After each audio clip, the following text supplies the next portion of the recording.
बंदो गुरुपद कंजे कृपा सिंधु नरोपरि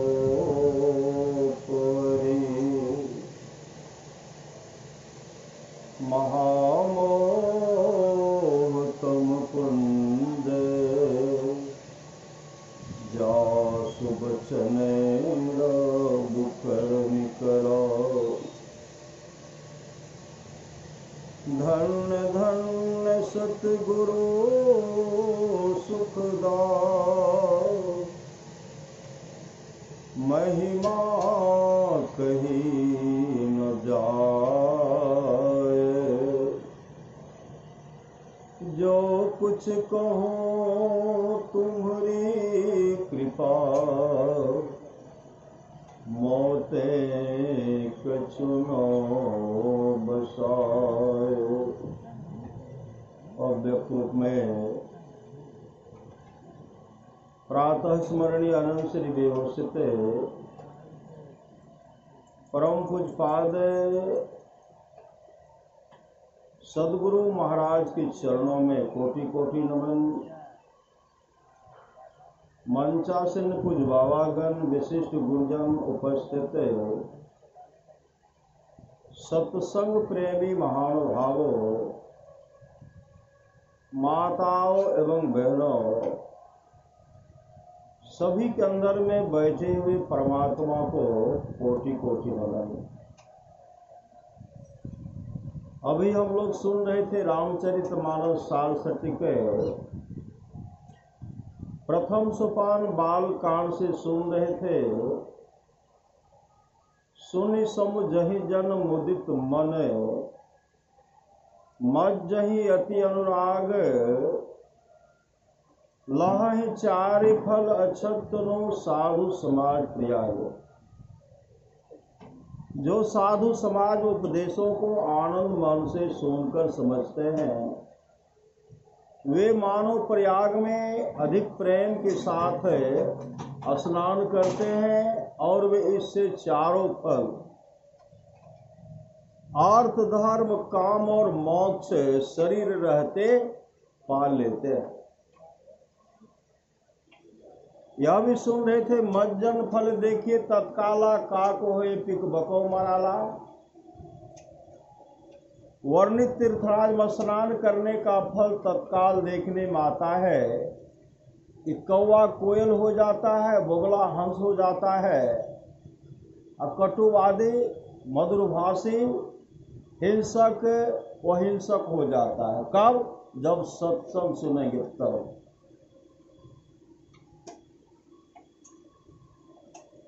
सुनी आज हृदय करे जन कोई सत्संगति महिमा नहीं गोई। यह सुनकर कोई आसन नहीं करे क्योंकि सत्संग की महिमा छिपी हुई नहीं है। वाल्मीकि नारद घट जोनी निज निज मुखन कहे निज होने। जलचर थलचर नभचर नाना जे जर चेतन जीव जहाना। मति की रति गति भूत भलाई जब जही जतन जहाँ जही पाई। सो जानव सत्संग प्रभाव लोको वेदना आन पाए। तमाम चीजें आज तक जिस किसी को प्राप्त हुआ है सत्संग के प्रभाव से जानना चाहिए। लोक और वेद में इसके मिलने का दूसरा कोई उपाय नहीं है। वाल्मीकि नारद घट जोनी, आप लोग जानते होंगे ना, देवर्षि नारद अभी सुन रहे थे ना कि सत्संग में गप नहीं करना चाहिए। गप करने से बहुत बड़ी हानि। भगवान ब्रह्मा ब्रह्मलोक में सत्संग करवा रहे थे। ब्रह्मा जी ब्रह्मलोक में सत्संग करवा रहे थे। उस सत्संग में ब्रह्मलोक के वासी, गंधर्व लोक के वासी,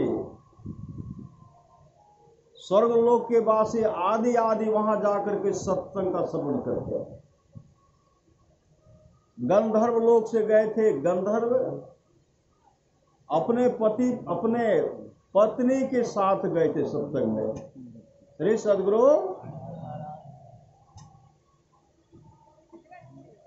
पत्नी के साथ सत्संग में गए थे, वहां प्रवचन हो रहा था और गंधर्व अपने पत्नी से बात करते थे, गप करते थे।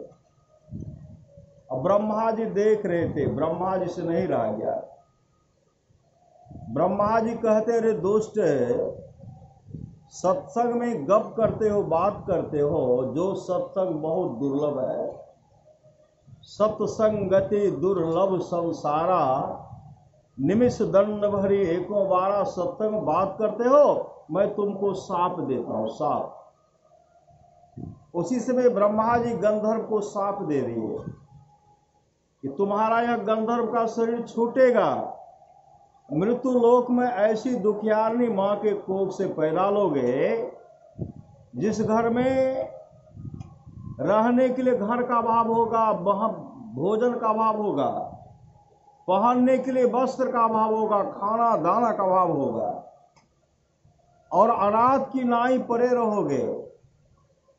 गंधर्व गिड़गिड़ाए और गिड़गिड़ाते हुए कहते, मेरा उद्धार कैसे होगा? ब्रह्मा जी कहते, जिस दिन तुम सत्संग का सम्मान करोगे। सत्संग से बढ़कर के कुछ है, कहा नहीं जा सकता। गंधर्व का शरीर उसी समय छूट गया, वहां से पच्युत हुआ और मृत्यु लोक में ऐसी दुखियारी मां के कोख से पैदा लिए। बच्चा जन्म लेता है, बच्चा के जन्म लेने से पहले ही पिताजी संसार चल बसे। मां दूसरे के यहां चौका बर्तन करती, दूसरे के यहां काम करती थी, काम।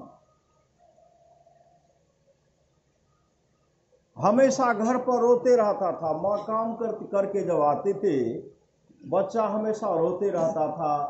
मां कहती थी, रे अभागा, काम नहीं करूंगी तो खाऊंगी क्या? श्री सद्गुरु महाराज की जय। सत्संग में सोना भी नहीं चाहिए, बहुत आराम वाला चीज है, इससे बढ़कर के कोई सुख के नहीं। अभी तो ऐसा है कि अगर बिछावर मिल जाए तो लोग हाँ नहीं करे तो करवट बदल लेंगे, सो जाएंगे ना। श्री सद्गुरु, लेकिन इससे भी बहुत बड़ा सुख मिलेगा जब सुनेंगे तब। तो बच्चा रोते रहता था, माँ काम पर जाती थी। धीरे धीरे माँ क्या किए, जहां काम करती थी उस बच्चा को भी साथ में लेकर के जाते। अब बच्चा को रख करके काम करती थी, लेकिन वहां ऐसा था, जिस घर में माँ काम करती थी वहां बराबर सत्संग होते रहता, बराबर सत्संग, स्तुति प्रार्थना होते रहता था, संत महात्मा का पदार्पण होते रहता था। बच्चा धीरे धीरे 4 वर्ष का हो गया। महात्मा जी कहते, आए बालक, एक कमंडल जल लाओ, झट ला देते थे। गंधर्व न था, श्री सद्गुरु, औरों के नजर में था कि ये बालक है, लेकिन वो तो गंधर्व लोक का वासी था। झट काम कर देते थे और सामने बैठ करके सुनते रहते थे, विलंब नहीं करते थे। धीरे धीरे जो भी काम करने के लिए कहते थे करते थे। धीरे धीरे 15 साल का हो गया, तब ले लिए भजन भेद। श्री सद्गुरु, अब भजन भेद ले करके विचार के कि घर में काम तो बनेगा नहीं, घर में हमको तो जीवन सफल सार्थक करना है, घर में रह करके मेरा ध्यान भजन तो बनेगा नहीं। तो क्या कि घर से निकल गए, चले गए जंगल, माँ को भी नहीं कहे, और जंगल में जाकर के एक कुटी बना करके ध्यान भजन करने लगे। एक दिन ध्यान में, आश्रम में ध्यान बैठे हुए थे। ध्यान से जब निवृत्त हुए तो क्या देखते, आगे में कोई महात्मा जी जा रहे हो, किनारे होकर के गए थे, आंख भी मालूम कि कोई जा रहे हैं, दौड़ पड़े। वहां गए तो दंडवत उनके चरण पर गिरते हैं। वो महात्मा जी जब उनको उठाते हैं, वो महात्मा जी उनके ही गुरु थे, उनके ही गुरु थे। उनके गुरुदेव ने कहा, यहां तू क्या कर रहा है? कहा, गुरुदेव यहाँ आया हूं भजन, ध्यान भजन करने के लिए। हमको अब इस मानव जीवन को सफल सार्थक करना, मोक्ष प्राप्त करना है। गुरुदेव ने कहा घर में तुम्हारी बूढ़ी माँ है, माँ का सेवा छोड़ करके जो तुम जंगल में ध्यान भजन करने के लिए चले हो, तुम्हारा कभी ध्यान बनेगा? बूढ़ी माँ है, उनका सहारा कौन, उनका देखरेख कौन करेगा? माँ का सेवा छोड़ करके जंगल में ध्यान भजन करने के लिए आए हो, कभी तुम्हारा ध्यान भजन नहीं बनेगा। जब तक माँ जीवित है, माँ का भरपूर सेवा करो, भरपूर सेवा करो। माँ जब संसार से चल बसेगी, तब तुम घर के कोने में करोगे, वन में करोगे, कहीं भी करोगे, तुम्हारा ध्यान बनेगा। जाओ घर जाओ, अपने गुरुदेव को प्रणाम किया, आए घर आए तो माँ को जब प्रणाम करते हैं तो माँ रोने लगे, तू कहाँ चला गया था? इकलौता तू मेरा सहारा है, कहाँ चला गया था? कहा माँ मैं गया था ध्यान भजन करने के लिए, मेरे गुरुदेव ने कहा जाओ माँ का भरपूर सेवा करो, हम फिर आ गए, यहाँ सेवारत हो गए, माँ की सेवा में लग गए। और जब तक माँ जीवित रही, भरपूर माँ का सेवा किए। जब माँ संसार से चल बसे, तब वो चले गए जंगल में, ध्यान भजन करने लगे। ख्याति प्राप्त महात्मा वे संत, लोग उनको संत हरिदास के नाम से जान, संत हरिदास का नाम आप लोग सुने होंगे, संत हरिदास के नाम से जानने लगे। संत हरिदास का जब शरीर छूटा, फिर उनको तो साफ था दुखियाने के कोख से पैदा हो गए। जब सत्संग करोगे, अपने जीवन को सफल सार्थक करोगे, तब परम कल्याण होगा। फिर वही जब संत हरिदास का शरीर छूटा, पुनः एक दुखियारी माँ के कोख से पैदा ली। वही काम इस जन्म में उनकी माँ, श्रीमद् भागवत महापुराण को रट करके पढ़िए, उसमें आया। इस जन्म वो क्या करते थे? उनकी माँ दूसरे के यहाँ दूसरे का गाय दूहने का काम करती। गाय उस समय तो, उस जन्म में तो माँ चौका बर्तन करते थे, इस जन्म में उसकी माँ गाय दूहने का काम करते थे। अब पूरा कीचड़ उसमें बैठ करके माँ गाय दूहती थी। उस समय इनकी उम्र 5 वर्ष का था। एक दिन माँ के साथ चला गया। माँ के साथ जब गया वहां, तो माँ जो है कीचड़ में घुस कर जो गाय दूह रही थी, माँ को बहुत कष्ट हो रहा था। उसी समय वो बालक कहते, माँ आप यहाँ से चलिए, आप यहाँ काम करने के लिए नहीं आएंगे, मैं आपको कमा करके खिलाऊंगा। माँ रोने लगे, तू छोटा सा बच्चा है, तू मुझे कैसे खिलाएगा? कहा नहीं माँ, कल से आप यहाँ काम करने के लिए नहीं आओगे, चलो। माँ को हाथ पकड़ करके अपने घर जा रहे थे। कहते काल भी क्रूर होते हैं। काला विषधर नाग जो है उनके माँ को दंश कर लिया। और उसी समय माँ संसार से चल बसी, संसार चल बसी। उसी से माँ संसार चल बसे, पूरा शरीर काला स्याह हो गया। अब रो रहा है, कौन सहारा? श्री सदगुरु, उसका कौन सहारा होगा? बिलख बिलख करके वो जब रो रहे हैं, अंत में कुछ आदमी आए, उनके माँ का दाह संस्कार किए। और उसी समय अनाथ, घर में कोई था नहीं, उसी समय निकल गए जंगल की ओर। जंगल की ओर जब जाते हैं तो एक विशाल वृक्ष था, वहां एक टीला था, वहां जाकर के नाम का सुमरण करते, भजन भेद भी ले लिए थे। श्री सदगुरु बहुत आदमी को देखते नए बच्चा के किया दिलावे, 5 वर्ष की अवस्था में भजन भेद ले लिए थे वो ईश्वर में। तो नाम का सुमरण कर रहे थे और वृक्ष, विशाल वृक्ष के पास बैठ करके वो जब आंख बंद करते, आंख बंद करते हैं तो साक्षात परमात्मा का उनको दर्शन हो रहा। श्रीमद् भागवत पुराण को पढ़िए, साक्षात परमात्मा का दर्शन हुआ। आंख बंद करते हैं तो परमात्मा का दर्शन, आंख बंद खोलते हैं तो परमात्मा का दर्शन। वो भीतर, वो बाहर। अब हर जगह उनको परमात्मा का दर्शन हो रहा है। उसी समय परमात्मा अंतर्धान होते हैं, वो रोने लगे, काफी चीख चिल्ला करके रोने। 1 महीने तक वहां से इधर उधर नहीं गए, वहीं बैठ करके ध्यान कर रहे हैं। कुछ फल कुछ पत्ता मिलता है, चबा चबा करके खा रहे, कहीं भोजन का व्यवस्था तो खा लिए, लेकिन वहां से वो हटता नहीं। कहा नहीं हटूंगा यहाँ से, क्योंकि परमात्मा हमको यही दर्शन दिए थे। फिर परमात्मा आएंगे। बिलख बिलख करके जो रो रहे थे, पुनः एक आवाज हुई, ऐ बालक, परमात्मा है और सबके अंदर में है, सबके अंदर में है। तुम परमात्मा का दर्शन करोगे, अब इस जन्म में नहीं, अब इस जन्म में तुम नहीं करोगे, अगले जन्म में। इस जन्म में तुम मेरा दर्शन नहीं कर सकते, अगले जन्म में कर सकते हो। उसी से महाप्रलय हो गया, महाप्रलय। श्री सदगुरु, महाप्रलय जब हुआ, भगवान ब्रह्मा समाधि में बैठे हुए थे, सब ब्रह्मा जी में समा रहे हैं, सब जा रहे हैं।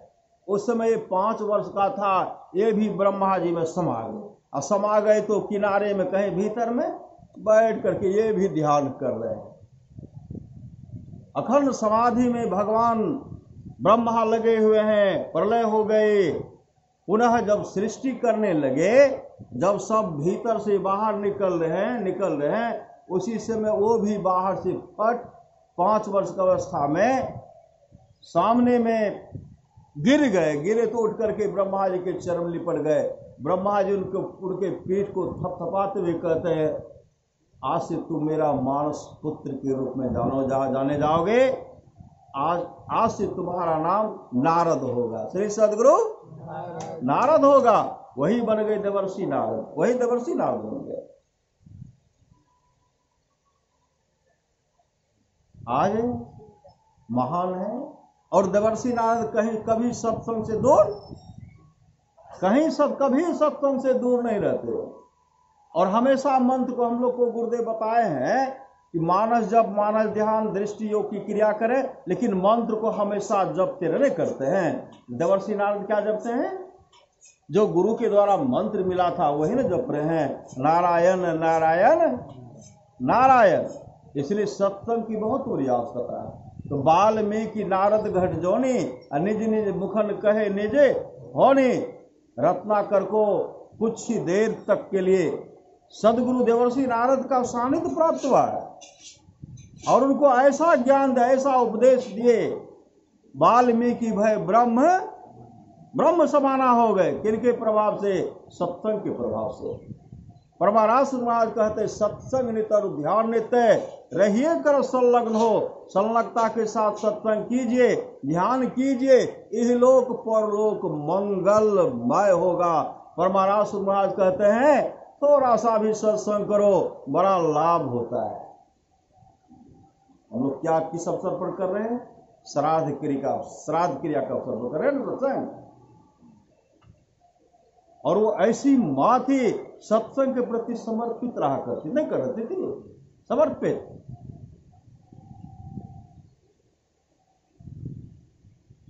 सहरसा की घटना से सदगुरु, सहरसा की घटना है। एक जगह सत्संग हो रहा था, एक बूढ़ी माई बराबर सत्संग में जाती है, बराबर सत्संग में। वह बूढ़ी माई जो सत्संग में गई, वहां जम मार्ग का वर्णन हो रहा है। जम मार्ग, जम कितना सताते, कष्ट देते हैं, कितना कष्ट देते हुए जम मार्ग का वर्णन हो रहा है। गर्म तावा में, गर्म लाल तावा में सिजाया जाता है। बालू का रेत है, गर्म बालू पर उनको लिटाया जाता है। खौलते हैं तेल के कड़ाह में उसको पकाया सिझाया जाता है। अंत में नरक में बहुत तरह का नरक है, गरुड़ पुराण को पढ़िएगा पता चलेगा। तो सदगुरु, बहुत तरह का नरक है, और सब नरक में दुखे होता, सुख नहीं, दुख। यह जो वर्णन जो सत्संग में हो रहा था, वह बूढ़ी माई सत्संग में बैठ करके काफी रोई। क्यों रोई? तो हम तो वृद्ध हो गए, मैं वृद्ध हो गई हूं। कहते जम घसीट करके ले जाते हैं, हम तो जाना चाहते हैं, हम तो गुरु महाराज के धाम में जाना चाहते हैं। कहते जमे पकड़ करके ले जाते। जम सबको थोड़े पकड़ेंगे, शराबी को जम पकड़ेंगे श्री सदगुरु, मांसाहारी को जम पकड़ेंगे, असत्संगी को जम नहीं पकड़ेंगे। उनको लेने के लिए देवदूत आएंगे। आए हैं सो जाएंगे, राजा रंग फकीर, एक सिंहासन चढ़ी चले बंधे जाते। जंजीर जो सदगुरु के द्वारा दुलारे हैं, जो सत्संग नित और ध्यान नित करेंगे, माता पिता का सेवा करेंगे, सास ससुर का सेवा करेंगे, पति का सेवा करेंगे, गुरु से युक्ति लेकर के ध्यान भजन करेंगे, उनके लिए विमान आएगा। अब विमान पर बैठा करके उनको लेके चले जाएंगे। जो सास ससुर का सेवा नहीं, पति का सेवा नहीं, गुरु से युक्ति नहीं लेंगे, अंडा गंडा मांस मछली शराब का सेवन करेंगे, उनको लिए क्या करेंगे? हाथ में हथकरिया लगावे, कमर में रसरिया हो, आगू पीछू जम लेने जाए, रास्ता में पूजा करेंगे। बहुत जमींदार आदमी है, शराब पीता है, कुटनी करेंगे श्री सदगुरु। अब कूटेंगे तो कहेंगे हे भार्या, हे पुत्र, हे कुटुंबियों, कोई तो मुझे जम की मार से बचाओ। कौन बचाएंगे? भगवान विष्णु गरुड़ जी से कहते, गुरु पुराण को पढ़िए। भगवान विष्णु गरुड़ जी से कहते, गरुड़ जी उस क्रूर काल के बारे में बता रहा हो। देखना तो दूर रहा, नाम सुनते कांप जाओगे। जम जालिम जति फटकारे, लेखा देत भुलई है, रे हंसा एक दिन चली जई है। गीतानंद स्वामी कहते हैं, ओ गंगाराम तेरा सुगना पिंजरा पुराना हो गया, अब तुम बैठा है खामोश, तेरा साथी रवाना। कौन साथी? रहने वाला आत्मा जो है, आत्मा है तो शरीर का चमक है, दमक है, जब निकल गया तो क्या होगा? जा दिन मन पंछी उड़ जाई है, ता दिन तेरे तन तरवर के सभी पात धर जाई है। तीन नाम तन विष्ठा किरभोय नातर खाक उड़ई है, जिन पुत्रन को बहुविधि पालियो देवी देव मनई है।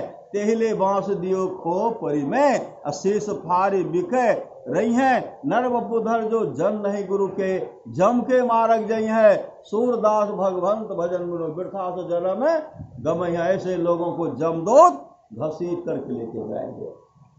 गीता स्वामी कहते, ओ गंगाराम तेरा सुगना पिंजरा पुराना हो गया, तुम बैठा है खामोश, तेरा साथी रवाना हो गया। मौत रूपी बिल्ली बैठी है तेरी ताक में, मोड़ तू पछताएगा, मिल जाएगा जब तू राख में। ओ मुसाफिर कर तैयारी, गाड़ी आने वाली है। कौन गाड़ी? कोसी की जानकी श्री सदगुरु महाराज। ओ मुसाफिर कर तैयारी, गाड़ी आने वाली है, तत्काल ही छूट जाएगी, सीटी बजाने वाली है। मौत रूपी डाक गाड़ी जिस समय में आएगी, कहे गीतानंद यहाँ की सारी संपत्ति यही रह जाएगी। बहुत आदमी देखते ना, ये बेटा कर नहीं बताते तो बेटा समय पर काम नहीं देते ने, ये देता कि नहीं देता, बचा बचा करके रखते हैं। अब बेटा को चाहे सुपुत्र बन करके रहे, माता पिता की सेवा में हमेशा अगर सेवारत रहेंगे तो काहे न माता पिता उनको दे देंगे। देते भी हैं श्री सदगुरु। जो सियारम कंपनी का जो कपड़ा, कितना नामी कपड़ा था, अरबों खरबों की संपत्ति उनके पास, अरबों खरब का असंख्य संपत्ति कहा जाए। और सियारम का ऐसा हाल है श्री सदगुरु, क्या कि सब एक ही बेटा था, सब बेटा के नाम से दे दिए। और पुतौह भी सुंदरी श्री सदगुरु, शरीर से सुंदरी है, भीतर से क्या कहे चुकंदर के श्री सदगुरु। ससुर को कभी भोजन बना करके नहीं दे, कभी नहीं, कभी परोस करके नहीं। ये तो सब कुछ उनको दे दिए, अब उनको घर से बेघर कर दिए, घर में रहने के लिए नहीं देते। अब भाड़े का रूम में जाकर के रहते थे, भाड़े के रूम में। तब कोर्ट का सहारा लिए, तो उसमें भी रूम नहीं, सुंदर मकान नहीं। एक जो पहले जो किसी तरह का गोदाम था, उसी में रहने के लिए वही हिस्सा मिला, वही रह रहे हैं। अब कोई रह करके उनको चाय बनाते, भोजन बनाकर खिलाते हैं। अब बेटा पुतो आराम से रह रहे हैं। पिता एक एक रोटी के लिए हकन कांड रहे, एक कप चाय के लिए हकन कांड रहे हैं। परमात्मा कभी खुश होंगे उस बेटा पुतों से? कभी? कलयुग है श्री सद्गुरु, कलयुग है। यह शुभ काम करने के लिए पहले देगा ही नहीं। और आप लोगों पर गुरुदेव की बहुत बड़ी कृपा है कि कलयुग यहां फटक नहीं पा रहा, बगल से चल रहा है, सामदान दे रहा है, लेकिन वो तब तक नहीं चलेगा जब तक हम लोग आरती करके यहां से निकल नहीं जाएंगे। तो कलयुग को भी एक जगह रहेगा, वह भी भागेगा। श्री सद्गुरु ऐसे ऐसे बड़े बड़े जो संग्रह किए, आज उनका सम्मान नहीं हो रहा है। किसके चलते? एक सत्संग के अभाव के चलते। अगर उसके जीवन में सत्संग रहता, अगर वो सत्संग करते तो माता पिता का सेवा करते, सास ससुर का सेवा करते, कमा करके सब कुछ देते हैं, नहीं देते हैं? बिना मांगे किनका है? श्री सद्गुरु मास्टर साहब बिना मांगल के करे थे बेटा पुतों के, बिना मांगे। ऐसा देवता है, ऐसा देने वाले देवता है कि बिना मांगे सब उन्हीं का। और उनका सेवा नहीं करते हैं, उनका सेवा नहीं करेंगे तो परमात्मा खुश होंगे? कभी खुश होंगे? इसलिए सत्संग नित और ध्यान संलग्नता के साथ कीजिए। गीता स्वामी कहते, रे मन मुसाफिर निकलना पड़ेगा, काया कोटि को खाली करना पड़ेगा। भाड़े के क्वार्टर को क्या तू संभाले? जिस दिन तुझे घर का मालिक निकाले, इसका किराया भी भरना पड़ेगा, एक एक हिसाब चुकाना पड़ेगा, इसका किराया भी भरना पड़ेगा, काया कोटि को खाली करना पड़ेगा। आएगी नोटिस जमानत न होगी, पल्ले गढ़ कुछ अमानत न होगी, हो करके कब तुमको चलना पड़ेगा। ये नहीं बता पाएंगे कि हे तय रखने ये सोना गाय का। श्री सद्गुरु संपत्ति ते तय रखने थी, लेकिन बतबैये के मोर एक बार कहेंगे बतबैले ध्यान दे बेटा पुतो खेते बढ़िया। श्री सद्गुरु घसीट के ऐसा धक्का मारेंगे, चलो बता भी नहीं पाएंगे। तो पहले से क्यों नहीं बता दें? श्री सद्गुरु आसक्ति उनसे नहीं रखें, नहीं तो आसक्ति अगर हुआ तो मेरा सोना चांदी रुपया गड़ा हुआ है, उनके आसक्ति में शरीर छूटेगा, विषधर बन करके वहां जाना पड़ेगा। श्री सद्गुरु तब कहेंगे कि ये तो हमारा बेटा है, पोता को पहचानिए लेंगे। अब पोता आपको पहचानेगा? भोला मारेंगे से इस पार से उस पार कर देंगे, इतना बड़ा कष्ट देगा।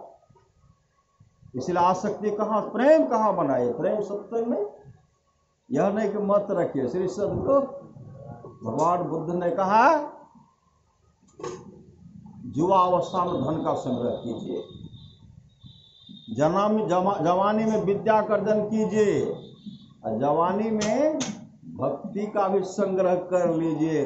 नहीं तो जिस तरह सूखा जलाशय में डकोर क्रोंत पक्षी पश्चाताप करते हैं, सूखा जलाशय में न पानी है न मछली है, वृद्ध हो गए हैं, न यहाँ से उधर जा सकते, कुछ मिलेगा भी नहीं। इसलिए जवानी में धन का संग्रह कीजिए, विद्या का संग्रह कीजिए, और सत्संग रूपी पूंजी को भी संग्रह कीजिए। तो उस समय आनंद से कि मैंने पुण्य किया इसलिए मुझे पुण्य लोक की प्राप्ति हुई, मैंने पुण्य किया इसलिए मैंने मोक्ष को प्राप्त किया है, उस समय सुखमय जीवन व्यतीत करेंगे।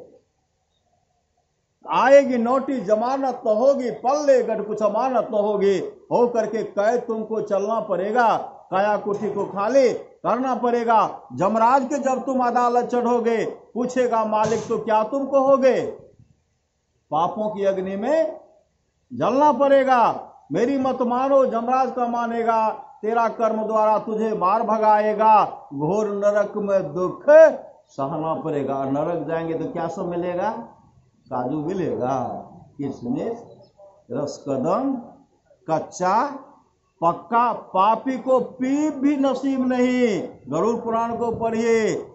पापात्मा को जब जमदूत पकड़ करके ले जाते हैं, और जब उनका पिटाई करने लगते हैं, और सिर्फ पत्र वृक्ष के पास जाते हैं।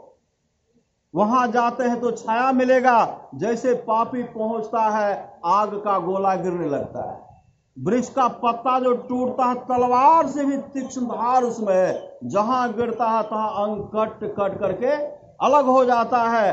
तब चाहते हैं कि पानी, वह लगता है पानी है, पानी नहीं, वह पीप का कुंड है, उसमें नुकीला जीव जंतु रहते हैं। जैसे पानी पीने के लिए ठोर को सटाते हैं, उनके ठोर को नुकीला जीव जंतु पूरा बिंद डालते हैं और छटपटा करके भागते हैं। उस तरह का दुर्गति क्यों भोगना पड़ रहा है?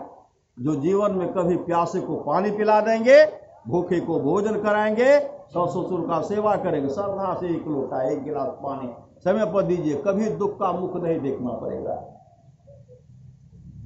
यह गीतानंद फिरेगा तो रोता, 184 बीच खाएगा गोता, फिर जन्म और मरना पड़ेगा, काया कोटि को खाली करना पड़ेगा। तो जब मार का वर्णन हो रहा था, मैं सहरसा का घट पढ़कर बता रहा था, माँ जब गई, माँ रास्ते में रोती हुई घर गई। हे हो गुरु महाराज, हम तो बहुत वृद्ध छिए, कहै छै जम बड़ा मारे छे, हमर बेड़ा पार केना हेते।